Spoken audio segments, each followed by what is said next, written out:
man. Happy New Year to you, okay? Okay, thanks, Mark. Good to talk. All right, good to talk to you as always. Chad Stone, ladies and gentlemen. All right, folks, we have been saying her name for the past week at least. Jazmine Barnes has been a breakthrough in the case. One individual who is most responsible for that breakthrough, he has found a way to use social media for good with all of the negative and confusing things that are happening on social media these days. Our brother has still found a way to kind of cut through that and see to it that is used in a positive and a good way, and that's a blessing. He helped to find Jazmine Barnes's killers. He's going to give us the latest update. Shaun King joins us now. Shaun, good morning, my brother. How are you? Yo, man. Good morning. Good to talk to you. Always, brother. Good to talk to you as well. So, tell us what happened. You had put that out there. You had a reward. You were asking people to contact you with tips, and those tips came through, didn't they?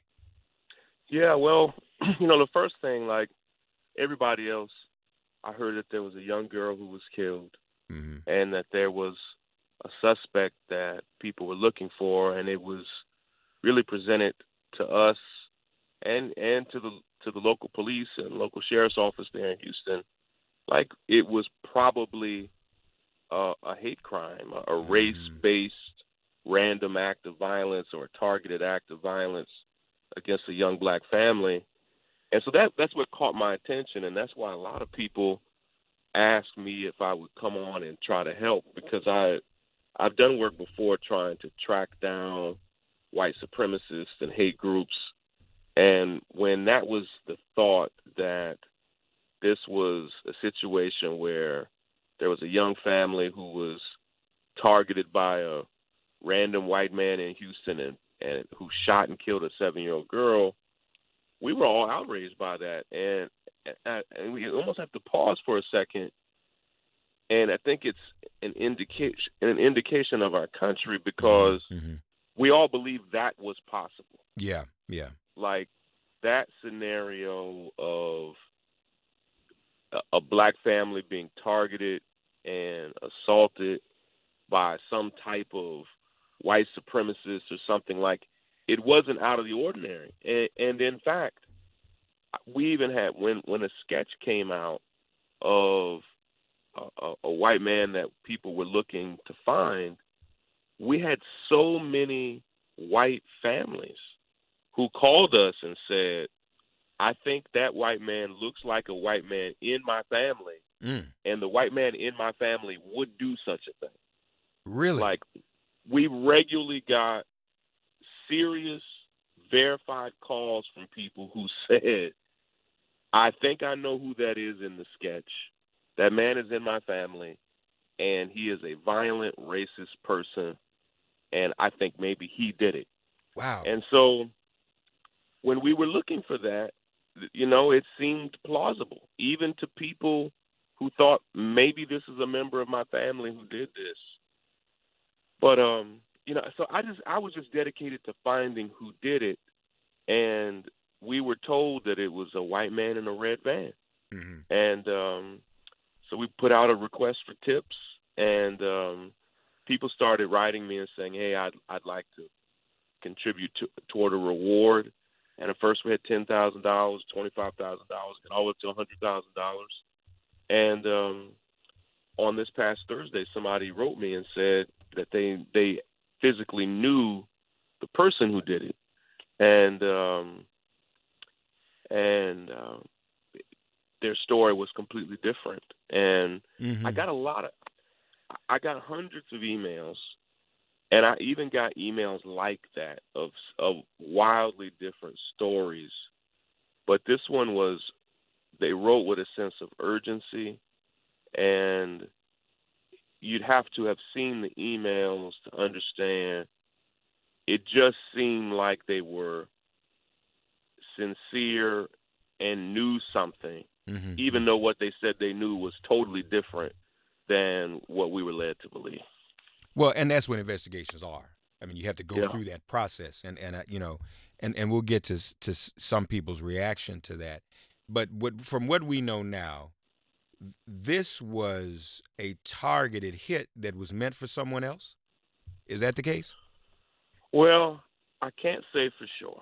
I can say that on that morning, two young brothers were out and either intended to shoot at that car or they thought it was someone else. We were told that these two young men who are active in a particular gang there in Houston, we were first told that they thought there was somebody else in the car, that they didn't know there were kids in the car, and that they just started firing at the car not knowing that. I don't know for sure if that's the case. I do know Jazmine Barnes was shot and killed by those young men. Okay. One of the young men has already admitted it, and I don't think you're going to see these guys plead not guilty. And privately, I can say that the evidence is over. The physical evidence is overwhelming. But I'm no longer confident that it was as much a random mistake as we were led to believe.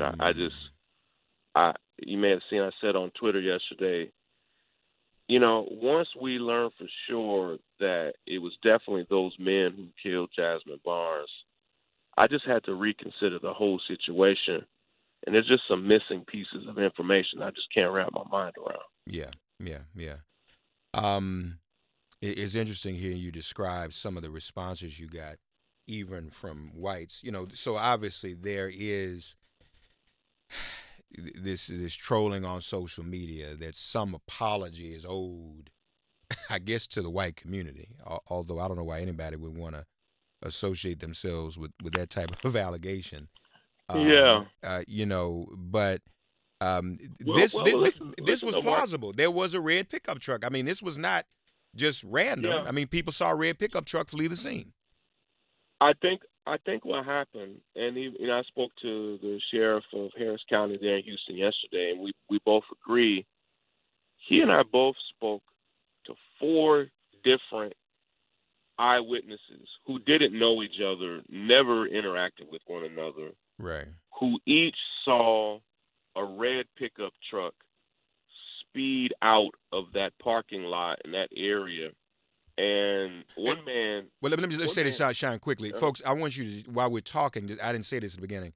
I'm streaming on Facebook, Twitter, and YouTube. Make it plain right now. While Shaun is explaining this, I want everybody to be clear. Look at the stream, because I have on screen now the Harris County Sheriff's Office original tweet asking for tips on the truck. So even they got that, Shaun didn't just do this. Shaun didn't just say that. No, that wasn't. Right.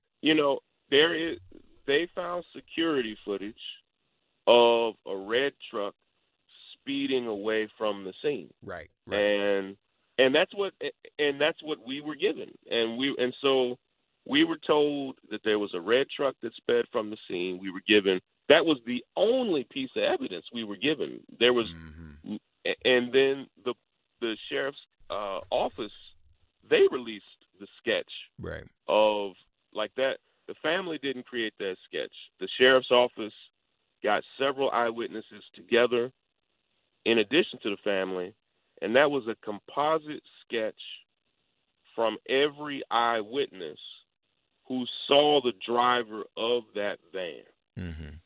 And so there was a van that fled the scene, and I think everybody's thought was that was the shooter. Here's the rub. All those eyewitnesses heard the shooting. They didn't see it. I see. They heard it. Then they saw that van. And gotcha. Okay. And because the Harris County Sheriff's Office and others said that is the van that we're looking for, that's how everybody oriented their mind. Like, okay, that's the shooter. And that's how I started. It was like, okay, they said there's a van. The only piece of evidence that the sheriff's office released to the public was a picture of that van, and we were told the shooter from that van was a white guy. And so And the eyewitnesses, by the way, were white and black, Right. and were just regular, everyday working people who were really victims themselves, having heard a shooting and kind of feared for their own lives. Yeah. And so I did not expect to find what we found, which was that it appears whoever was the driver of that van, it appears that they fled the scene not because they were a shooter, but because they were also fearing for their life. Right. That they right. also heard the shooting and just got scared and peeled out. And it shows you even the danger. It's a rare day when a white man is incorrectly kind of pointed to as a person involved in a crime. But it shows you even the inaccuracy of eyewitnesses. Like normally that works against black folk, and people say they thought they saw this person or that person. Right, right. This was one of those rare moments where a white man was wrapped up in a crime that he did not commit. And people ask me, well, why didn't that man come forward? I think my theory on that is that he was probably so afraid that he was going to be held responsible for this shooting that he just decided he was going to say nothing. Like maybe now that people have been arrested, we hope he'll now come forward. Okay. But okay. But I could imagine if my truck and my face is on television and I'm being positioned as they're saying I'm the shooter of a 7-year-old girl, and you didn't do it, I could imagine like not willfully coming forward at that point. Yeah. Shaun King with us, folks, at Shaun King on Twitter and also on Instagram. So what's next, Shaun? I saw your tweet. You no longer trust the timeline. There's still some outstanding questions out there. How are you going to govern yourself today? What's next in terms of what you're looking at? I thought about this last night. Since the arrests were just really made early yesterday morning, I think I've done everything I can do. Okay. Whatever else there is to do to get justice in this case, I think I'm going to leave that to the sheriff's office, to the Houston Police Department, sure, to local folk there in Houston. Whatever else they're able to find or determine, I for pretty much a week, I stopped almost everything I was doing and threw my whole life into that case. And it's an exhausting thing. Like I became obsessed with it until we found what we found. And I think for me personally, and even for local folk, I'm gonna kind of take a back seat. I still do feel like there's more to this story. I've just lost all confidence in the story that we were told. Like I don't sincerely know what the mother was doing in that morning. I don't know. Like I've gotten some evidence that she knew one of the shooters. Really? Yeah, I've lost confidence in the credibility of the whole storyline. Wow. And so it's something. Bro. Yeah, something weird has happened. I can't. That is literally about all I know. But I don't. I have lost confidence that it was completely random. Wow, Shaun. Yeah. So you think the mother may have known one of the shooters? Yeah, I don't know what that means. I don't. Okay, let me explain it differently. They were out at 7:00 on a Sunday morning. The kids did not even have shoes on. They were in their pajamas. Right. I've studied violence and advocated against violence most of my life. Random drive-bys, which is what we're now talking about. Uh-huh. I don't even know if I can think of a random drive-by at 7 o'clock on a Sunday morning in a suburban Walmart parking lot. That's a good point. That's a good point. I don't know that I'm unfamiliar with such a thing. Mm. Like, listen, Mm-hmm. gangsters aren't normally up rolling around at 7 on a Sunday morning. Yeah. I mean, literally, that is probably the most peaceful time in black communities in all of America. Mm. And so why was she out at 7? She said initially she was out to get a cup of coffee. And when we thought that she was killed by a hateful white guy, I think we were willing to just not think about that situation. So you wanted a cup of coffee so bad that you put the kids in the car with no shoes on and in their pajamas at 7 in the morning. These guys, like, I can't make sense of it.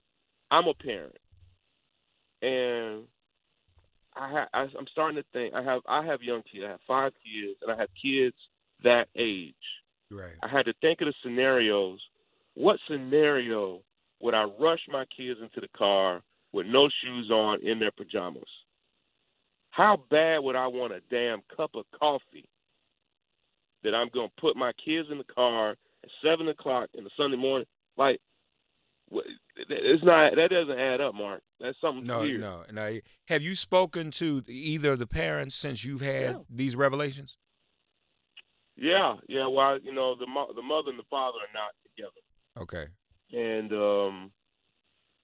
I mean, again, I think all of that was the storyline before. Like, none of that's new. It's just I don't think we cared when we just saw this as a random act of violence. I think we ignored some weird parts of the storyline when we thought, oh, okay, this is a mother who was targeted by in a hate crime, but it's peculiar. I think now that these 2 young men are in custody for the shooting, if there's anything else in terms of how they came to know her or find her, like all of that's gonna come out in the wash. It just doesn't add up, Mark. It doesn't add up. Well, let me. I have to ask you this then, Shaun.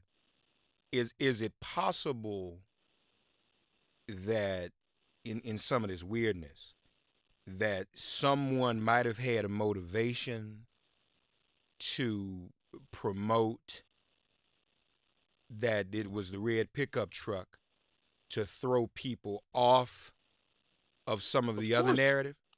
Listen, I have to look at everything differently now. I have to think, think about this. I'm taking tips from random people, all, from wherever. Say I was the shooter, and say I was one of those young brothers, and I knew that everybody was looking for somebody totally different than me. It would be smart to even call in fake tips, to even to advance the other narrative, to throw people off of that. And you have to think, if anything peculiar went on at all, it was in everybody's best interest. Everybody at the scene that day, if they had anything deeper to do with that shooting, to allow that red truck narrative to go.